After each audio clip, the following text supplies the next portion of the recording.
तो दोस्तों आज की इस वीडियो के अंदर हम लोग एक न्यू एनएफओ के बारे में जानने वाले हैं जिसका नाम है BGMI India multi cap fund. तो दोस्तों ये एनएफओ जल्दी आपको मार्केट के अंदर ओपन होते देखने को मिल जाएगा। तो आज की इस वीडियो के अंदर हम लोग इस फंड के बारे में डिटेल्स में जानेंगे, जिससे कि ये एनएफओ कब ओपन होगा, कब ये एनएफओ क्लोज होगा, ये एनएफओ किन कंपनियों के अंदर इन्वेस्ट करेगा, आपको इस एनएफओ के अंदर कितने रिटर्न मिल सकते हैं, इसके साथ ही इस आईपीओ के फंड मैनेजर्स कौन रहने वाले, ये फंड मैनेजर्स किन सेक्टर और किन कंपनियों में फंड का पैसा इन्वेस्ट करने वाले, और इस एनएफओ का जो बेंचमार्क है उस हिसाब से आपको इस एनएफओ के अंदर किस टाइप के रिटर्न देखने को मिल सकते हैं। तो चलिए दोस्तों वीडियो स्टार्ट करते हैं और BGMI India multi cap NFO के बारे में डिटेल्स में जान लेते हैं। किसी भी एनएफओ के बारे में डिटेल्स में जानने के लिए हम लोग एक वेबसाइट की मदद लेते हैं जिसका नाम है moneymintidia.com। देन उसके आगे आपको लिख देना न्यू एनएफओ, इतना आप लिख के यहाँ पे सर्च करेंगे। जैसे आप सर्च करेंगे तो यहाँ पे देखिए new NFO fund offer mutual fund, इसके ऊपर आपको क्लिक कर देना है।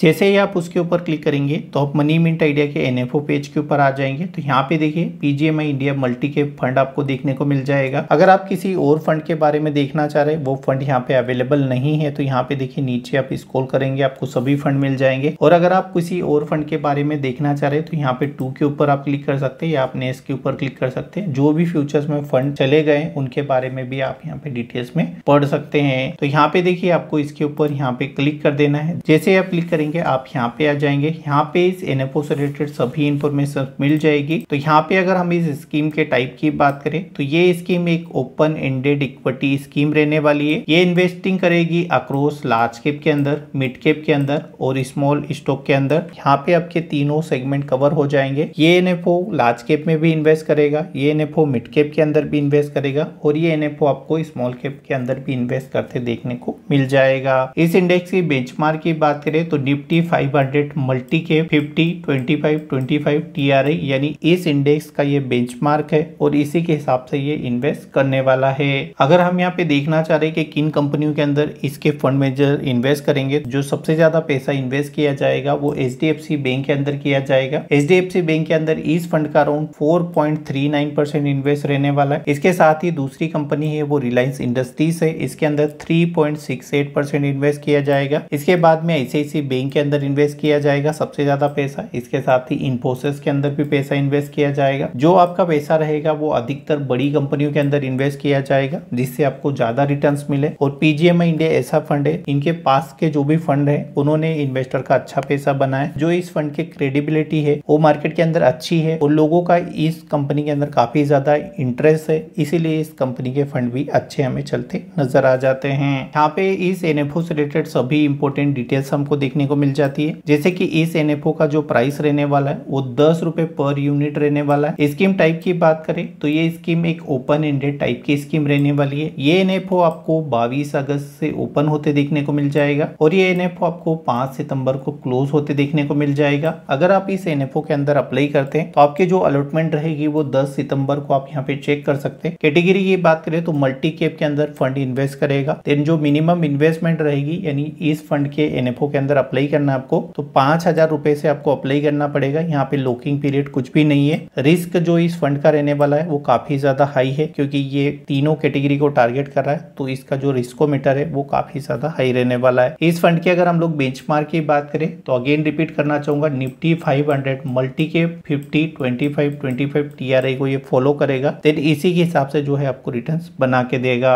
यहाँ पे हमें इस एनएफओ की और कुछ इंपोर्टेंट डिटेल्स मिल जाती है। जैसे कि अगर आप इसका एग्जिट लोड देखेंगे तो 0.50 यहाँ पे रहने वाला है। एग्जिट टाइम ड्यूरेशन की बात करें तो अगर आप 90 दिन के पहले यहाँ पे एग्जिट लेंगे तो आपको इतना एक्स्ट्रा चार्ज यहाँ पे करना होगा। अगर आप 90 दिन के बाद यहाँ पे एग्जिट करेंगे तो आपको कोई भी एग्जिट लोड यहाँ पे नहीं करना होगा। यहाँ पे आप स्टाम्प ड्यूटी देख सकते हैं, ऑलमोस्ट सभी फंड की यहाँ पे सेम रहती है। मिनिमम जो इन्वेस्टमेंट रहने वाली है 5,000 रुपए रहेगी, तो फर्स्ट इन्वेस्टमेंट आपकी 5,000 की रहेगी और जो मिनिमम आपकी एसआईपी रहेगी वो 1,000 रुपए से यहाँ पे आप स्टार्ट कर सकते हैं। यहाँ पे हमें इस फंड के एसेट एलोकेशंस के बारे में बताया जाता है। तो यहाँ पे जो 100% एलोकेशंस हमें देखने को मिलेगी वो इक्विटी एंड इक्विटी से रिलेटेड सिक्योरिटीज के अंदर देखने को मिल जाएगी। मिनिमम इसका 75 फंड इन्वेस्ट करेगा और मैक्सिमम यहाँ पे 100% तक इन्वेस्ट किया जाएगा। इसके साथ ही लार्ज कैप जो कंपनी रहेगी उसके अंदर कम से कम 25% और ज्यादा से ज्यादा 50% इन्वेस्ट किया जाएगा। जो मिड टाइप की कंपनीज रहेगी उसके अंदर कम से कम 25% और ज्यादा से ज्यादा 50% इन्वेस्ट किया जाएगा। जो स्मॉल कैप की कंपनी रहेगी उसके उसके अंदर भी कम से कम 25% और ज्यादा से ज्यादा 50% इन्वेस्टमेंट किया जाएगा। ये फंड यहाँ पे देखिए 0 से लेके 25% तक अगर फंड मैनेजर्स को लगता है कि उन्हें डेट मनी मार्केट या एनबीटीआई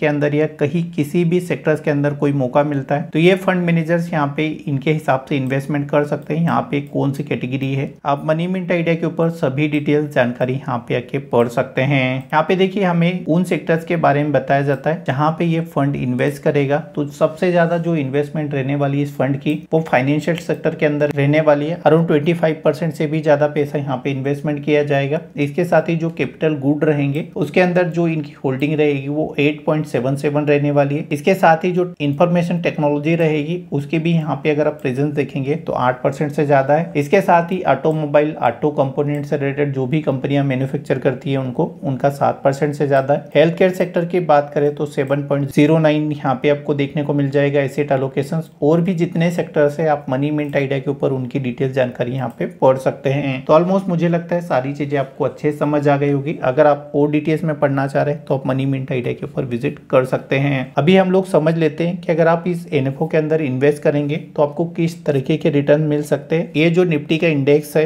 वो आपको किस तरह के रिटर्न प्रोवाइड कर सकता है। तो अगर आपने इस इंडेक्स के अंदर यानी इस टाइप की स्कीम के अंदर 3 महीने पहले इन्वेस्ट किया था तो आपको जो रिटर्न मिला होगा वो 3.64 टाइम मिल चुका है। अगर आपने इस इंडेक्स टाइप वाली स्कीम के अंदर 6 महीने पहले इन्वेस्ट किया था तो आपको 24% तक के रिटर्न मिल चुके। अगर किसी ने 1 साल पहले इन्वेस्ट किया था तो उन्हें 45 से ज्यादा के रिटर्न मिल चुके। अगर किसी ने 5 साल पहले किया था तो मोटा माटी उन्हें 26% के रिटर्न मिल चुके। अगर ये इंडेक्स जब से स्टार्ट हुआ था जब से अगर किसी ने इन्वेस्ट किया था तो उसे 17% से भी ज्यादा के रिटर्न मिल चुके हैं। यानी कि आप अगर इस फंड के अंदर इन्वेस्टमेंट करेंगे और अगर आप यहाँ पे लॉन्ग टाइम देते हैं तो आपको कुछ इस तरीके के रिटर्न देखने को मिल सकते हैं जो मेरे ख्याल से काफी अच्छे हैं। अगर आप एफडी वगैरह के साथ कंपेयर करेंगे तो उस हिसाब से रिटर्न काफी बेटर है। अगर आप और किसी एसेट एलोकेशन के अंदर जाएंगे तो इतने रिटर्न आपको नहीं मिलेंगे क्योंकि यहाँ पे आप तीनों कैटेगरी को अपने बास्केट के अंदर ऐड कर रहे हैं। आपका स्मॉल कैप भी हो रहा है, आपका मिड कैप भी हो रहा है और आपका लार्ज कैप भी हो रहा है। तो मुझे लगता है आपको सारी चीजें अच्छे समझ आ चुकी होगी। फिर भी अगर आपको कोई डाउट है या कुछ चीजें आपको नहीं समझ आ रही तो इस वीडियो के नीचे आप कमेंट करके पूछ सकते हैं। मैं कोशिश करूंगा एक जेन्युइन रिप्लाई देने की। चलिए दोस्तों मिलते हैं और किसी नए वीडियो में नई जानकारी के साथ। चलिए धन्यवाद।